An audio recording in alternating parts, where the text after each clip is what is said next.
اور پھر اللہ نے فرمایا اس پہ مزید بڑھاؤں گا، جبکہ گناہ کوئی ایک کرے گا تو اس کے نامہ اعمال میں ایک ہی گناہ لکھا جائے گا۔ اللہ کی شان دیکھو، ایک نے کی اجر 10 گنا، گناہ ایک لکھا بھی ایک جائے گا۔ حضرت آدم علیہ السلام نے عرض کی مولا اور کرم کر دے، دیکھو شروع سے ہم پر مہربانیاں ہیں۔ حضرت آدم علیہ السلام بھی اپنی اولاد کے لیے اللہ کی بارگاہ میں عرض کر رہے ہیں۔ اللہ پاک نے فرمایا اے آدم، جب تک روح انسان کے بدن میں رہے گی میں اس کی توبہ قبول کرتا رہوں گا۔ جب تک زندہ ہے نا، جب تک توبہ کر لے اس کی توبہ قبول ہو جائے گی۔ اللہ اکبر، کتنا کریم ہمارا مولا ہے، ہمارا پروردگار کیسا رحیم ہے۔ جب بھی گناہ ہو جائیں فوراً اللہ کی بارگاہ میں حاضر ہو جایا کرو، اپنی غلطی کا اقرار کر کے شرمندہ ہو جایا کریں، انشاءاللہ کریم توبہ قبول ہوگی اور گناہوں کی میل سے دامن صاف ہو جائے گا۔ ارے توبہ جب ہو جائے نا اور بندہ سچی توبہ کر لے، دیکھو اللہ کیسا کریم ہے، کیسا کرم کرتا ہے۔ ایک بزرگ کے بارے میں آتا ہے، حبیب اجمی رحمت اللہ تعالی علیہ ان کا نام تھا۔ ابھی بہت بڑے آپ اللہ کے ولی گزرے ہیں، بصرہ کے رہنے والے تھے، مگر توبہ سے پہلے آپ کی زندگی بڑی عجیب تھی۔ آپ بڑے امیر آدمی تھے، لوگوں کو قرضہ دیا کرتے تھے مگر سود پر قرضہ دیا کرتے تھے، سود لیا کرتے تھے۔ حال ایسا تھا کہ جب کسی سے سود لینے جاتے تھے یا قرضہ لینے جاتے تھے، وہ پیسہ نہ دیتا، لیٹ ہو جاتا تو اس سے جرمانہ وصول کر لیا کرتے تھے۔ ایک مرتبہ ایک مقروض کے دروازے پر گئے، وہ مقروض تو گھر پہ نہیں تھا، اس کی بیوی تھی، تو کہا میرا شوہر تو آج گھر پر نہیں ہے، نہ ہی میرے پاس رقم ہے کہ آپ کو دوں۔ آپ نے کہا مجھے تو چاہیے، کچھ نہ کچھ تو جرمانہ دینا ہوگا۔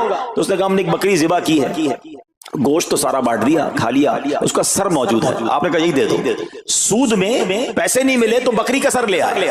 اچھا اب جب بکری کا سر لے کر آئے تو اپنی زوجہ کو کہا کہ پکاؤ اس کو۔ تو زوجہ بولی گھر میں نہ لکڑیاں ہیں نہ دوسرا راشن ہے۔ چنانچہ اب لکڑیاں اور دوسرا راشن وغیرہ بھی دیگر مقروضوں کے گھر گئے اور وہاں سے سود میں کسی سے لکڑیاں پکڑ لی، کسی سے دوسرا راشن مسالہ وغیرہ چیزیں پکڑ لی، وہ بھی لے آئے، کہا لو پکاؤ۔ اب زوجہ نے ہانڈی بنائی، ابھی کھانا تیار ہو رہا تھا کہ اتنے میں ایک بھکاری آ گیا۔ حضرت حبیب اجمی نے اس وقت تو توبہ نہیں کی تھی، اس بھکاری کو بھی باتیں سنا کر نکال دیا، گھر سے نکال دیا۔ اب کھانا تیار ہو گیا، کھانے کے لیے بیٹھے، مگر جیسے ہی زوجہ نے ہانڈی کا ڈھکن اٹھایا نا تو وہ سالن جو تھا بکری کے سر کی بجائے پورا سالن خون سے بھرا ہوا تھا۔ زوجہ نے پکار کر کہا کہ دیکھو تمہارے اعمال کا نتیجہ، تمہاری کنجوسی کا نتیجہ، پوری ہانڈی خون سے بھری ہوئی ہے، سود کا مال تھا نا۔ اب ہانڈی کا جو خون میں بدل جانا آپ کے دل پر بڑی تنبیہ ہوئی، بڑا اثر ہوا کہ یہ میں کیا کر رہا ہوں، میں کون سی روزی کما رہا ہوں۔ اللہ سے جنگ ہے نا سود کا کام کرنے والا، وہ تمام لوگ سوچیں جو سود کا کام کرتے ہیں۔ اب جب آپ کے دل پہ چوٹ لگی تو آپ نے اب توبہ کرنے کا ارادہ کیا کہ بہت ہو گیا، اللہ کو بڑا ناراض کر لیا۔ تو آپ حضرت حبیب اجمی اب باہر نکلے کہ حضرت امام حسن بصری کی بارگاہ میں جاتے ہیں اور وہاں جا کر توبہ کرتے ہیں۔ مگر جیسے ہی اب باہر نکلے نا تو کچھ بچے کھیل رہے تھے، کھیلتے ہوئے بچے نے آواز لگائی جلدی سائڈ پہ ہو جاؤ، دور ہو جاؤ، حبیب اجمی سود خور آ رہا ہے، کہیں ایسا نہ ہو کہ اس کے قدموں کی دھول ہم پر پڑے اور ہم بھی بدبخت ہو جائے۔ پھر دل پر چوٹ لگی کہ یار بچہ مجھ سے نفرت کرتا ہے، ایسا کام کرتا ہوں میں، اللہ بھی ناراض، اللہ کے بندے بھی ناراض، اور دل پر چوٹ لگی۔ حضرت حسن بصری رحمت اللہ تعالی کی خدمت میں گئے، بڑی سچی توبہ کی، اللہ کو راضی کرنے کے لیے پکی نیت کی، ابھی توبہ کی ہے، کوئی بڑی نیکیاں نہیں کر لی ہیں، واپس آ رہے ہیں۔ جیسے واپس آ رہے ہیں تو دیکھا کہ وہی بچے کھیل رہے ہیں۔ اب ان بچوں میں کسی نے آپ کو دیکھا تو کہا کہ اب حبیب توبہ کر کے آ رہے ہیں، دور ہو جاؤ، کہیں ہمارے قدموں کی دھول ان پر نہ پڑ جائے تو ہم گناہگار نہ ہو جائیں۔ تھوڑی دیر پہلے یہ بچے کہہ رہے ہیں کہ دور ہو جاؤ، ان کی دھول پڑ گئی تو ہم بدبخت ہو جائیں گے، سود خور جا رہا، ارے ابھی توبہ کی ہے۔ اور اللہ نے اپنے بندوں اور مخلوق کے دل میں کیسی محبت ڈال دی کہ بچے کہہ رہے ہیں دور ہو جاؤ، ہمارے قدموں کی دھول حضرت حبیب پر نہ پڑ جائے، ہم گناہگار نہ ہو جائیں۔ اب جناب بڑا دل پہ اور اثر ہوا کہ مالک تیری قدرت، ابھی تو توبہ کی ہے اور میری نیک نامی کا اعلان تو نے اپنی مخلوق سے کروا دیا، سب کے حقوق ادا کیے، سودی لین دین تھا سب ختم کیا، اللہ پاک کی عبادت میں مصروف ہو گئے، اللہ نے ولایت کا سرتاج بنا دیا، اپنا ولی بنا دیا۔ اے میرے پیارے اسلامی بھائیوں، یہ ہے توبہ، اللہ اکبر۔ اے میرے پیارے اسلامی بھائیوں، پتہ یہ چلا کہ عزت دوبارہ مل جاتی ہے، شرط صرف ایک ہے کہ آدمی صحیح راستہ اختیار کر لے۔ اولیاء کرام کی سیرت پڑھ کر دیکھیں، ہزاروں اولیاء کرام ایسے ہیں جو توبہ سے پہلے گناہوں میں مشغول تھے، معاشرے میں انہیں بری نگاہ سے دیکھا جاتا تھا، لوگ ان سے نفرت کیا کرتے تھے، مگر جب اللہ کی طرف آ گئے تو کیا کمال ہوا کہ اب جناب لوگوں کے دلوں میں تو دلوں میں، جانوروں کے دلوں میں بھی اللہ نے اپنی مخلوق کے دلوں میں ان کی عزت ڈال دی، کیونکہ عزت کس کے پاس ہے؟ رب کے پاس ہے۔ دلوں کا اختیار کس کے پاس ہے؟ وہ رب کے پاس ہے۔ آسمان ولایت کا ایک اور چمکتا ستارہ حضرت فضیل بن عیاض رحمت اللہ تعالی علیہ توبہ سے پہلے ڈاکو تھے، جی ہاں، آپ کتنا بڑا نام ہے ولیوں میں، مگر آپ ایک ڈاکو تھے. اور یہ کوئی کہانی نہیں، واقعی حقیقت ہے کہ رات کو جب بچہ سوتا نہیں تھا تو مائیں کہا کرتی تھی بیٹا سو جاؤ ورنہ فضیل ڈاکو آ جائے گا. جس راستے پر آپ ہوتے تھے لوگ ڈر کے مارے اس راستے سے نہیں گزرتے تھے، مگر جب آپ نے توبہ کی، جن کا مال لوٹا تھا واپس کیا اور سارے حقوق ادا کیے، نیک کاموں میں مصروف ہو گئے، اللہ کی عبادت میں لگ گئے. حضرت فضیل بن عیاض نے وہ وقت بھی دیکھا کہ وقت کا بادشاہ آپ کے دروازے پر کھڑا تھا اور انتہائی عاجزی سے عرض کر رہا ہے کہ حضور ملاقات کا وقت عطا فرما دیجئے. اللہ کی راہ پہ جو چل پڑے، سچی توبہ کر لے، اللہ پھر کیسی عزت عطا فرماتا ہے. حضرت بشر حافی کا واقعہ آپ کو یاد ہوگا. آپ توبہ سے پہلے شرابی تھے، شراب کے نشے میں دھت رہا کرتے تھے. بڑا خوبصورت واقعہ ہے کہ اللہ کے نام کی جب آپ نے تعظیم کی اور آپ کو یہ پیغام ملا کہ اے بشر تم نے ہمارے نام کو بلند کیا، ہم تمہارے نام کو بلند کریں گے. آپ نے توبہ کی، عبادت میں لگ گئے.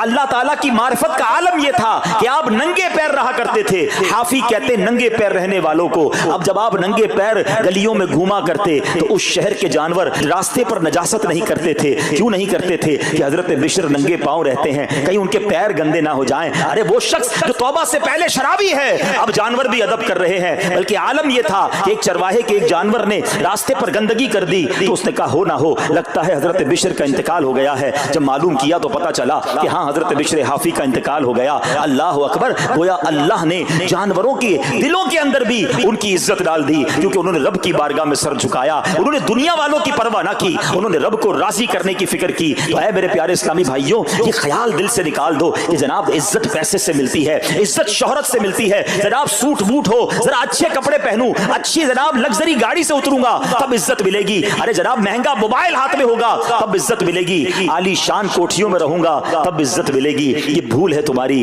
آؤ قرآن کیا کہتا ہے، عزت کہاں سے ملے گی، عزت کس کو ملتی ہے؟ اللہ قرآن میں فرماتا ہے من کان یرید العزت فللہ العزت جمیعا. اللہ کہتا ہے، قرآن فرماتا ہے جو عزت کا طلبگار ہو تو ساری عزت اللہ ہی کے پاس ہے، ساری عزت اللہ کے پاس ہے. وَتُعِزُّ مَن تَشَاءُ وَتُذِلُّ مَن تَشَاءُ بِيَدِكَ الْخَيْرُ. خدا کی قسم دنیا کی ساری دولت کسی کے پاس ہو، اس کے کروڑوں فالوورز ہوں، لوگ کہتے ہیں سوشل میڈیا پہ فالوور ہونے چاہیے. آج کل تو کسی کا مرتبہ